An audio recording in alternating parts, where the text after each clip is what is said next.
I know. The mayor and I have the same hairstylist. Bob, you're on air. Let's get to it, folks. February 2nd's council meeting was unlike anything I've ever witnessed. The spirit of Councillor Gord Fuller resonated through the room. Great t-shirts, by the way. It was a delight to hear from Councillor Fuller's brother of how Gord was out of ICU, little grumpy and laughing, doing better. Councillor Jim Kipp was in true form, challenging the Director of Social and Protective Services' most recent report on the colliery dams. Kipp, who is the one on council with an understanding of the technical aspects of the city staff's reports, lambasted Mr. Toby Siebert. The councillor pointed out the flaws of the reports. The first report of a catastrophic seismic event, earthquake and death, was based on scientific assumptions at a cost of $1 million. Then, with help from Colliery Dam Park Preservation Society, the council directed city staff to do scientific evidence-based research. The second report proved that there was no seismic danger. That report cost another $1.2 million.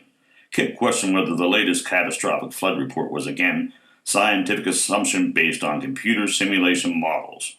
The councillor called the past 3 years of the Colliery Dam's fiasco by the staff a boondoggle. Gotta hand it to Kipp.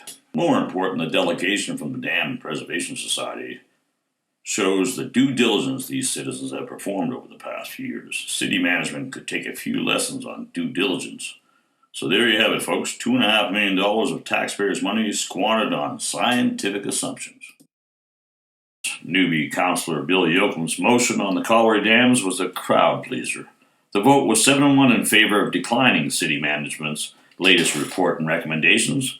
The one vote against, surprise, surprise, city manager's loudest cheerleader, Councillor Diane Brennan. Well, there you are, a few of the highlights of the meeting, folks. Now, don't change the dial and hold on to your shorts. We have a special segment for our viewers.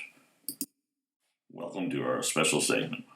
The question being asked over the past 3 years is, why is senior city staff so eager to put through their agenda of changing the colliery dams? So FYI senior management decided to follow the city staff's approach and directed our IT team to put together a computer simulation model to try and find the answer to why the city staff wants the dams changed. So our IT Geek Squad crunched data, inputted the scientific assumption reports from the city, and added a few players.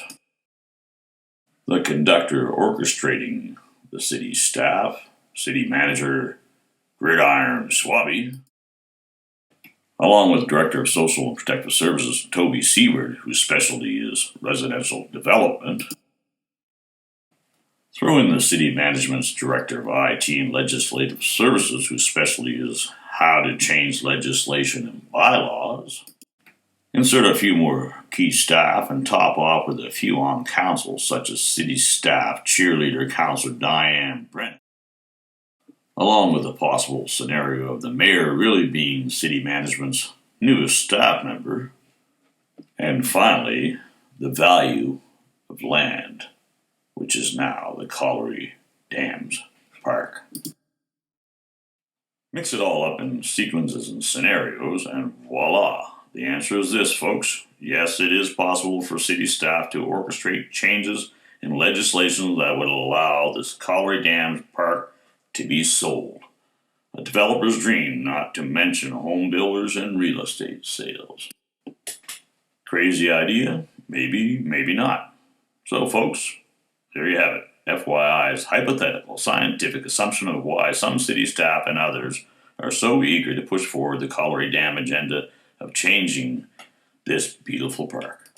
What's next? Piper's Lagoon?